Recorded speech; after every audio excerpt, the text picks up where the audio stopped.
and thanks for watching. Now, if you're watching this fresh, you'll know we are still in lockdown 3 in the UK. It's January 2021 and we're all doing what we can to get through the days.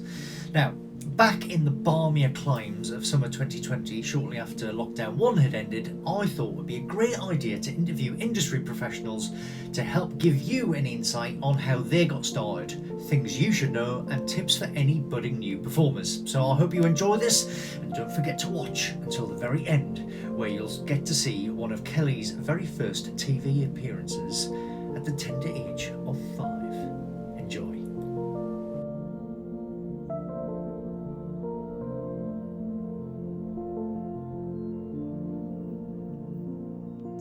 Thank you for joining us. This is going to be the first of hopefully many interviews that I'll do of people who are working professionally in the performing arts industry. And we've got an excellent first option because Kelly has been 30 years in the business, which is really remarkable considering she's only in her mid-20s. So, you did get started pretty young though, didn't you? I mean, how did you first get into performing?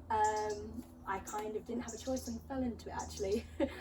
Right, okay. When I was young, my mum was she still is a performing arts teacher, teaching singing, tap, drama. So whenever I became of age, 3, I think I was, my first class. 3, nice. I started attending all of the classes. Would you say your mum was a pushy mum or, or just gently encouraging? Cheap childcare, I think it probably led down to. Oh, fantastic. And so when you first started doing stuff, so you were 3 when you first had your class. When was the first time you did your first big show? So I was 5 when I first did a pantomime with yourself. Yes, indeed. Yep, 2000, I think it was, 1999, 2000. And my first professional paid job was when I was 5 as well. That was a Puma fashion show. A Puma fashion show? Yeah. Fantastic. I didn't know that. There we go. Fantastic. So what did you have to do for that?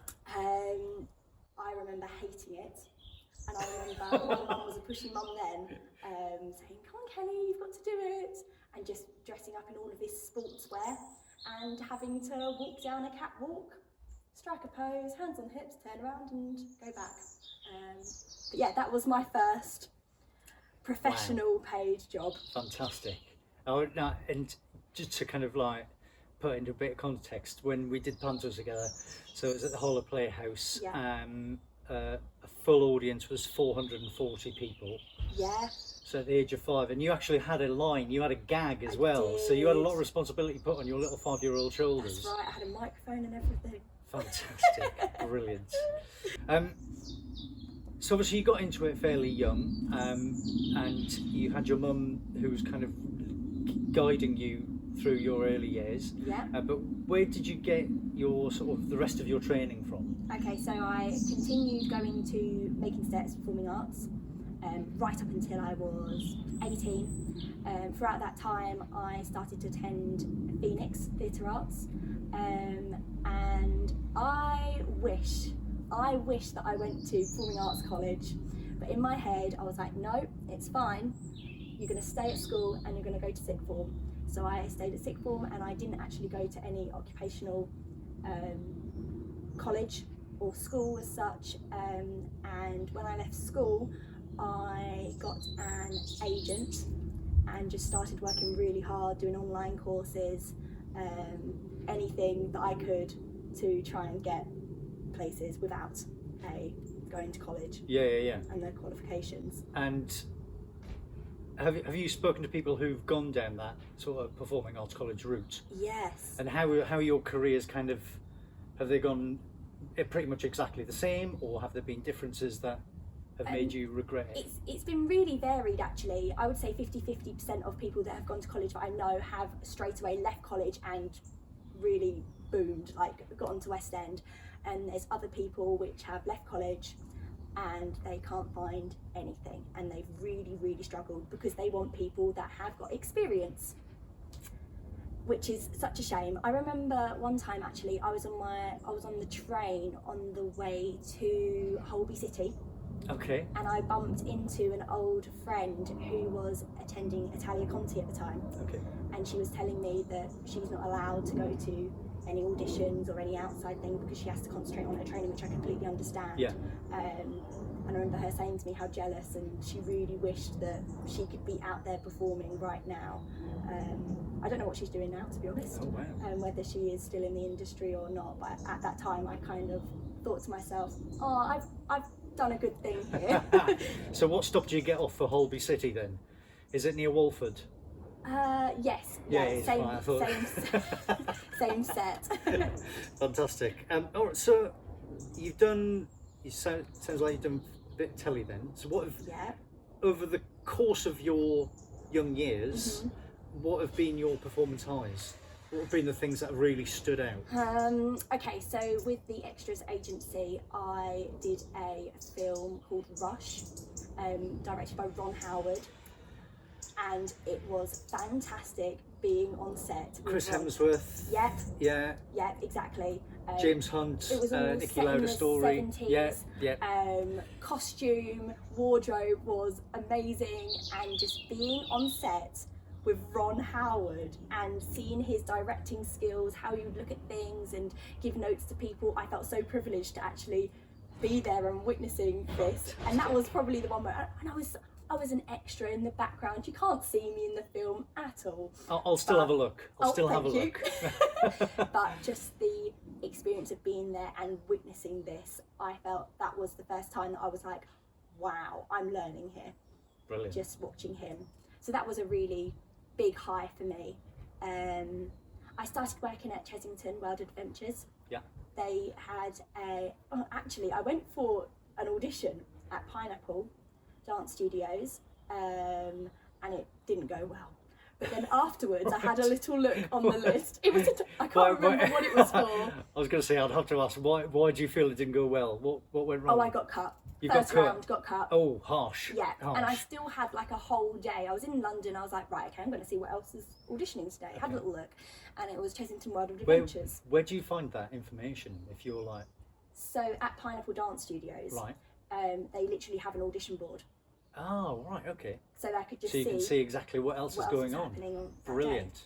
day. So I went in and spoke to them beforehand. I said, hi, I'm really sorry I haven't applied, but would it be okay if I turned up for the audition? And they went, yeah, of course, no problem. And then I had to ask them, what am I auditioning for exactly? And they happened to tell me we are looking for actors and puppeteers for our brand new show. I was thinking, this is fantastic. You got puppeteering experience? Absolutely. So I work at Willow's Activity Farm, and back in the day it used to be every day the entertainment was a puppet show. So I'd be there with changing hands, different puppets, and singing along to all the songs. And I did that for about 2 years on and off, so I felt like I had a really good knowledge of puppeteering. So when they said to me, acting, So what were you puppeteering for Chessington? pandas. Right. Okay. So puppet pandas. Yep. So You don't have to like manhandle real ones, then. Thank God. no, and they're so extinct, bless them, the little pandas. Oh. So Chessington being a zoo, they kind of wanted a show that would bring animals and performance aspects together. Yeah. Obviously they can't have pandas there because they're not around very much, so we were trained how to move exactly like a panda. We had an expert come in to show us how they move, how they roll, how they interact with each other, and it was a 2-week intensive training of how to be a panda. Fantastic. It was brilliant. And when the costumes came, they were superb as well. So we were actually strapped in and the head was above us, and the head was animatronics. Oh, hang on a second. So I thought you were just like puppeteering a panda. You were actually in the suit. Yes, so the mummy You and were daddy a panda? Yeah, we were the pandas. But then there also was the other role. If you were acting on that day, actually hosting the show, you also had a baby panda as well, which you interacted with. Ah, fantastic, So it was a fantastic. mixture of both. So we've kind of briefly skimmed across some of the highs. Have there been any lows? Because it is quite a ruthless industry, and you do hear some horror stories. Have you got any of your own? Absolutely. So last summer I got a job working in Rhodes, Greece, and it was my first abroad contract working in a hotel setting. Right. I was really looking forward to it for the high energy shows and dancing every single day in the sun, awesome. But the company refused to pay us at the end of our contract. They said to us, if you stay until the very, very end of the contract, we will give you a bonus. Right. So I think the only thing that was keeping me there was I'm going to receive this bonus. Yeah. As well as reimbursements of my flight, which they didn't pay for either. So Ouch. Eventually, at the end of the contract, flew home, emailed them, hi, thank you so much for this opportunity, just wondering when we're going to be expecting our pay. Hi, hope you got my last email. It went on and on like this for about a month, and it was getting close to Christmas time. Yeah.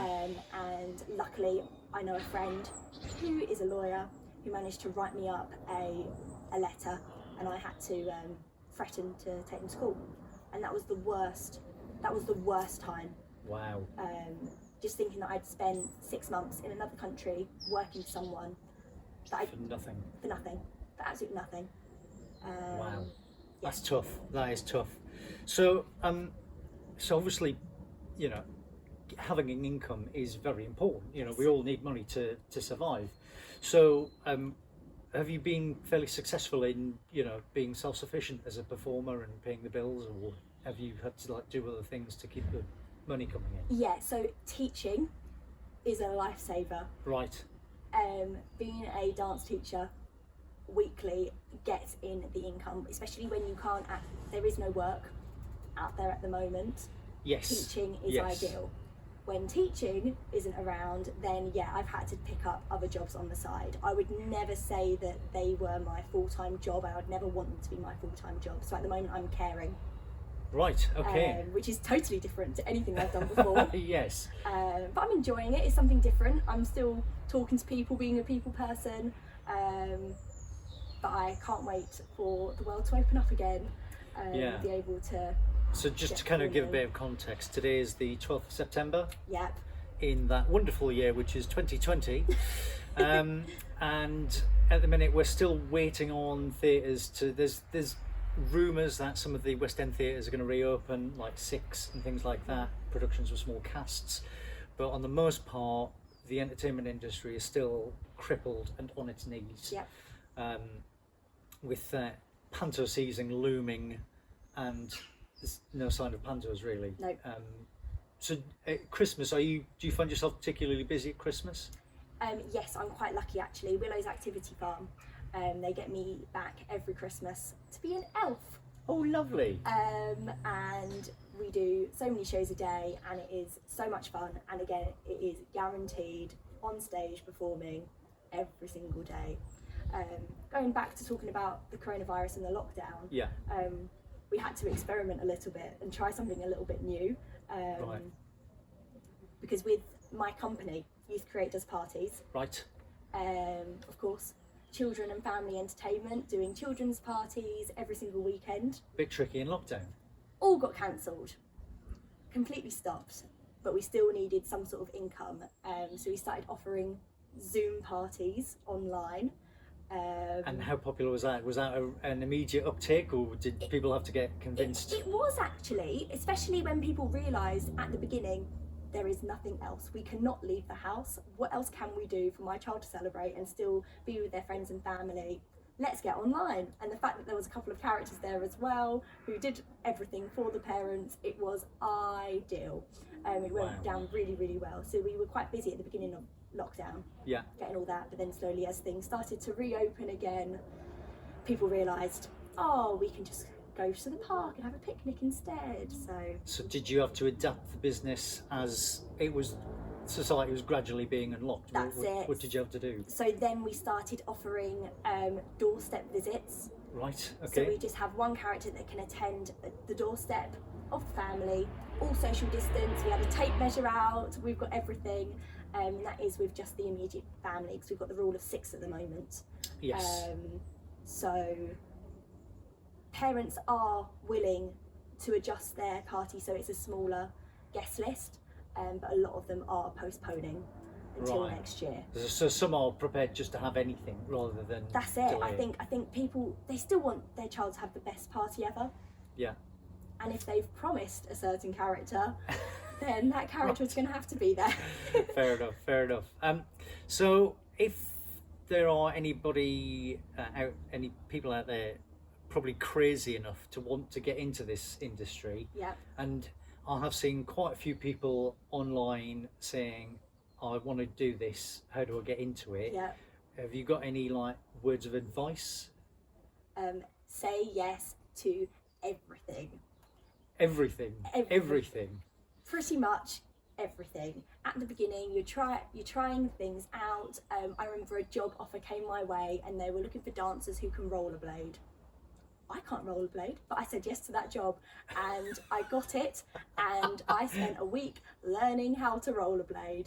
I turned up and I definitely wasn't the best, but I got paid for the job. So. Brilliant. So you can rollerblade as well. So you kind of force learning new skills. Nice. Excellent. If you had the chance to start with that, and bearing in mind how young you started, that's probably quite a big question. I mean, is there anything you would have done differently up to this point? You asked me before if my mum was a pushy mum. Oh yes. And I said that she wasn't, but I wish she was. Oh, I wish she was a little bit more pushy for me. There were times when I didn't make it to an West End audition because I had an exam at school, and I wish she had said to me, no, let's take you to the audition, because let's be honest, that's a once in a lifetime opportunity. Yeah. Especially at the West End, because you've only got a small gap, especially when you're at a certain age and you're starting to develop. The next time it comes around, you're going to be too old. Right.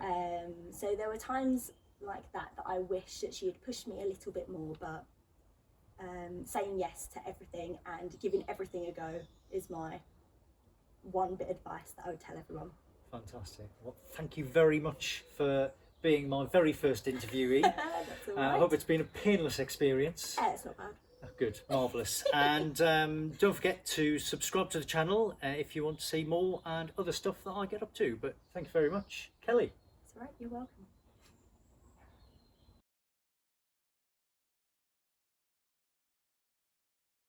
Do you want to see our toys, Hubba Hubba? Toys?